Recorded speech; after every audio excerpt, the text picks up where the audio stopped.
What is happening, my YouTube family? I apologize for not coming to y'all this morning with a show, but I just wanted the dust to clear and just the smoke to clear and the dust to settle.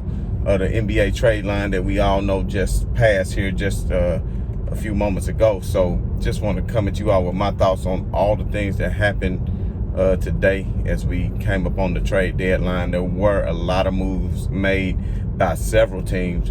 But first and foremost, let me jump right into the main thing that I predicted was going to happen and that did not happen, just as I thought it wouldn't, is Andre Drummond was not traded.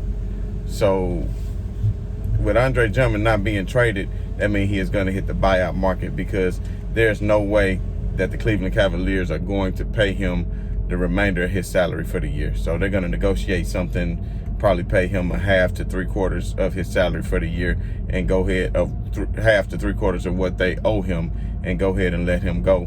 That way he can choose to sign with whomever he chooses to, and he probably won't have to sign for much, considering that he's still going to be getting his salary from Cleveland for this year, and he was on the end of an expiring deal. So with that being said, a lot of sources are still pointing to Andre Drummond signing with the Lakers. So until it's been deemed otherwise, I'm still going to say that is the choice for him to go, because that is the place where he's going to get the most playing minutes and be the absolute starter. And he probably would love, like, who would not want to play in the front court of with Anthony Davis? Come on now. Who would not want to play in the lovely warm weather of Los Angeles for the historical franchise? Los Angeles Lakers, who've won more champions than any other team, are just as many as the Celtics in the history of the NBA, and play for a well coached organization. So I know it's all still speculation at this point, but since Andre Drummond did not get bought out, then I'm just going to continue to think that, since Andre Drummond did not get traded, that he will be hitting the buyout market relatively quick. So I'm not sure how long it'll take before they buy him out. If it'll be today or tomorrow, it might linger over through the weekend, but I would expect sometimes Monday for an announcement to come that Andre Drummond has been bought out, and at that point he can go sign with the teams of his choice at that point. So we shall see how that works out. And as far as the Marc Gasol situation, maybe I was wrong. Maybe he still is not in playing shape, as the report said. So I just thought it sounded kind of funny that he wasn't playing, and he only missed a couple weeks. And for you to be that much out of shape, to me that just doesn't make much sense, unless he actually did have COVID and he really was reeling from it, because I know people that have had it, and it does weaken you greatly and allows you not to be able to work out, especially as a professional athlete, to be able to have your conditioning. So maybe that is the case, but for some reason I just didn't see. I just had a feeling that he maybe would have been a part of the deal to get maybe Kyle Lowry or somebody like that. But since that did not happen, then I would imagine that he would still be on the team, which would be great. That way, if the Lakers do pick up Andre Drummond, then they would have Andre Drummond start, and then Marc Gasol coming off the bench, and that way you still have two big bodies and rim protectors and people that can play defense and get you rebounds and do a little bit of scoring on their end on the block and in the post. So I think that would be good for the Lakers, especially since they retained the services of Montrezl Harrell, who could then play his natural position of power forward. Although I feel like he should be inserted into the starting lineup, especially with if Andre Drummond indeed does get signed by the Lakers. Because as long as Anthony Davis is out, if you got Andre Drummond and Montrezl Harrell in the front court, then you have enough for what you need to be able to try to get some wins. Because as of right now, if you look at the Lakers schedule, I'm not counting many wins. They could easily be in 9th or 10th place within the next week or two. Because I'm looking at the schedule and who can they beat? You can say Orlando. Before I was going to say not Orlando, because Orlando just beat Brooklyn last week with Kyrie and with Harden. So, but of course, as we all know, that team has been broken up. Aaron Gordon is now gone to the Denver Nuggets. So we could touch on that for a moment. So Aaron Gordon is now a Denver Nugget, which I think is really going to make the Nuggets a very formidable opponent in the Western Conference, especially in the playoffs, because now you can send an older Paul Millsap to the bench, and you can allow Aaron Gordon to play alongside Jokic in that front court. And I think with those two in the paint, that's going to be a big help to Jokic. And people have been saying all year long that Jokic needed some help, so now he gonna get that help that he need. And then of course Jamal Murray, we all know what he's capable of doing once he gets things going, especially in the playoffs. So I think Denver, that was a hell of a move for Denver. And Orlando just really cleaned house too. Orlando got rid of Aaron Fournier, which that's crazy. And Aaron Fournier told the Boston Celtics fan, he said, if you hadn't heard about me, please Google me. Google my last name. So he said, Google their last name. And then I thought at first that Fournier was saying, hey, thank you. Like, hey, you got me. And he was talking big time stuff about himself, talking about how good he was. But when in actuality, his last name actually means a scrotum virus. So if I was him, I wouldn't tell nobody. But since he decided to, I guess it's just a joke. So a lot of people had made a joke before that said that they was online before they had heard him coming into the league. They had Googled him, and every time they tried to Google him, all they could get out of Google was a Google definition saying a virus for your balls. So that's not good. I'm glad that's not my last name. But anyway, on to bigger and better things. So, and on top of that, I'm just really wondering how does Danny Ainge continue to do it? I mean, that's a big upgrade for the Boston Celtics too. So let's just touch on that, because the Boston Celtics, by acquiring Fournier, they got a player who can knock down threes, who's capable of, creating his own shot. I mean, he's by no means a Kyrie Irving or anything of that nature, of course not. But he is capable of getting to the paint, and he is a pretty good knockdown shooter. So it is definitely improvement for the Boston Celtics, because what did they give up anyway? What did they really give up anyway? They only gave up 2 second-round picks. And come on, y'all. We all know what happened to second-round picks in the NBA. They usually wash out and don't even play in the league. And there's been undrafted people that's made their way into the association and do well. But what I'm saying is, second-round pick isn't a lot to give up. It's not a lot to give up these days. So, I mean, don't get me wrong. You won't have a lot of picks and, stockpile some picks. Speaking of stockpiling picks, Oklahoma City Thunder, they must have the most picks of all time. I mean, over the next 7 years, the Oklahoma City Thunder got 34 draft picks. 17 first rounders and 17 second rounders. So they're going to be able to make a hell of a lot of trades, in the future in order to shore up their team. But who knows, that team may end up in Seattle. But that's a topic for another day. But like I was saying, that Denver pickup, Aaron Gordon, I think was one of the better pickups. Now, on to another team in the Western Conference who I think greatly benefited is the Los Angeles Clippers by picking up Rajon Rondo, getting Rajon Rondo added to the Los Angeles Clippers. I think that's a great move, because you got to think about it. Rajon Rondo is used to playing with superstars. He's played with the likes of a Kevin Garnett, a Paul Pierce, a Ray Allen, a LeBron James. So playing alongside or playing with a Kawhi Leonard and a Paul George is not going to be anything that he's not capable of handling.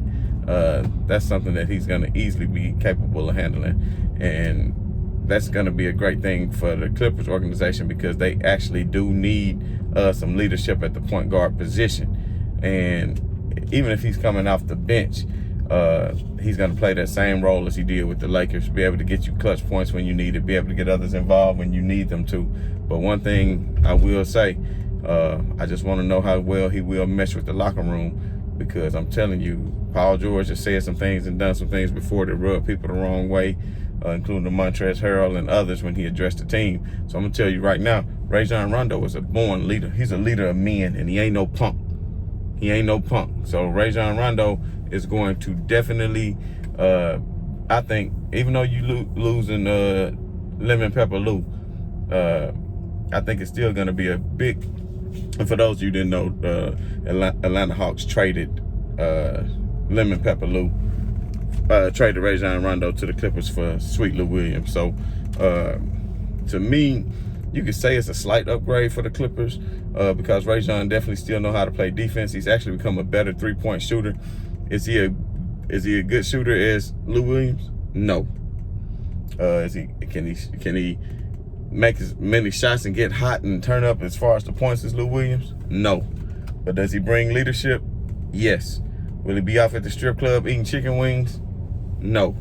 I mean, he's going to do what he's supposed to do as a leader on the floor and off the floor for the Los Angeles Clippers. So, as you can see, the Western Conference definitely beats themselves up as far as the Denver Nuggets and as far as the Los Angeles Clippers are concerned. But to be honest, that still doesn't concern me about the Lakers, because I'm just going to be totally honest. Even if the Lakers don't get Andre Drummond in the buyout, let's say the Lakers don't get Andre Drummond in the buyout.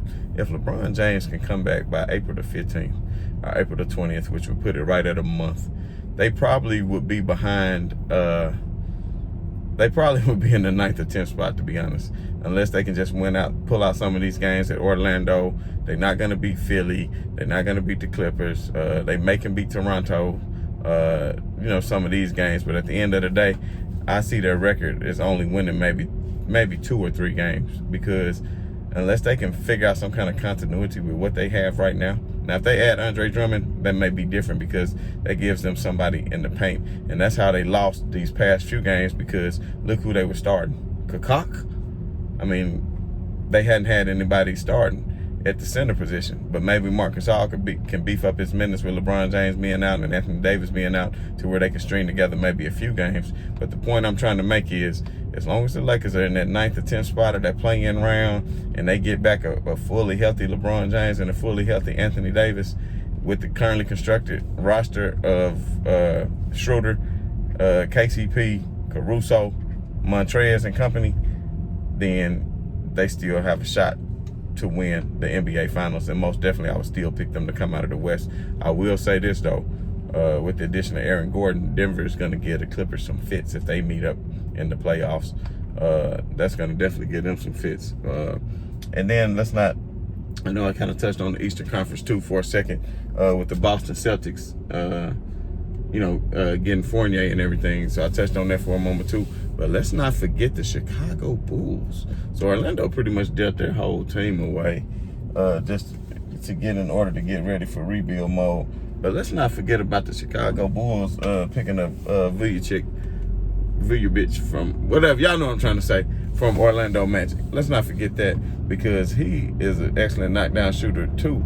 And like I was saying before, Orlando was in pretty good position to win some games, especially early in the season before the injury to Markelle Fultz. So before Fultz went down, Orlando was playing some really good basketball early on in the season, and was looking like they were going to be a playoff contender, to at least be the 7th or 8th seed in the East, which that's not necessarily the hardest thing to do. But let's not forget, they still have Markelle Fultz, and now they got a ton of draft picks, so they're going to go into full rebuild mode. And I think the Bulls with Levine and Vujovic is going to be a team to look out for, because I already was giving them their props, because they take teams to the distance anyway, especially with the way Zach LaVine has been playing this year. So I honestly think that the Bulls can make a run at a playoff seed in the East. It's not like they're going to make a lot of noise, but clearly at least the Bulls are trying to compete now, and they just not in complete rebuild mode. And maybe this will satisfy Zach LaVine to stay around a little bit longer. Not as if he has a choice at the moment, but to show them that they're willing to build around him and just build a franchise around him and see what they can do. So pretty much that just kind of wraps it up for everything that's went on today in the association. As far as the big names are concerned, I know there were some other trades, but I think the biggest benefits of all the trade that went on today is mainly the Denver Nuggets greatly improved with Aaron Gordon. I would say the Clippers slightly improved with Rajon Rondo, because you do give up a lot of buckets when you give up Sweet Lou and a lot of playoff experience, but you gain a veteran leader in Rajon Rondo, who is a true definition of a point guard. And with that being said, I think that the Clippers did have a slight upgrade for them. But at the end of the day, let's just see how Rondo meshes with the locker room, because that'll be real interesting to see if he can indeed mesh with their locker room, which I'm not saying he can't. But one thing I know is Rondo has not always been the easiest person to get along with, according to a lot of reports. So I don't know if you all remember what happened when he was on the FIBA team going into that Olympic trial and what happened, but he ended up actually on the plane and left early, and they had to replace him because of him getting into it with players and coaches and things of that nature. So, and then let's not forget, even with the Lakers, I want to say he got to fighting with LeBron James' partner, Chris Paul, and some others. So, you know, and then you saw what he did to Schroeder the other day. So, putting the ball all in his face. So I'm just saying, Rajon Rondo, he is a personality, but he is in the business of winning championships, and he would probably love to stick it to the Los Angeles Lakers. So I can look out for him to come out and play hard. And if they do happen to meet in the Western Conference Final, then that's going to be a hell of a series. But for right now, I really would still probably pick the Denver Nuggets over the Los Angeles Clippers, only because Jokic and what he's doing. I mean, just because I don't have faith in Paul George, too. That's really what it would boil down to, my lack of faith in Paul George and what they're going to do in the playoffs, because he is all too streaky for me. So with that being said, put your comments down below. What do you think will happen in the buyout market with Andre Drummond? What do you think is going to happen as far as the Lakers acquiring the big man, to see if they're going to be able to make a steady push for the finals and defend their championship? And please, what do you all think about the likelihood how far the Lakers are going to fall in the standings until LeBron James can get back healthy? And let's not forget, Anthony Davis is set to be reevaluated again tomorrow. I know they don't want to rush him back, but if he's healthy and he's a go, then that'll be good. Then the Lakers could at least hold on and maybe win some of these games until the great LeBron James gets back. So that's B New reporting to you all on my thoughts for the trade, for the NBA trade deadline today. Like I said, put your comments below. Let me know what your thoughts are, whether you agree or disagree. But as always, right on to the real, and much love to these haters. I'm out.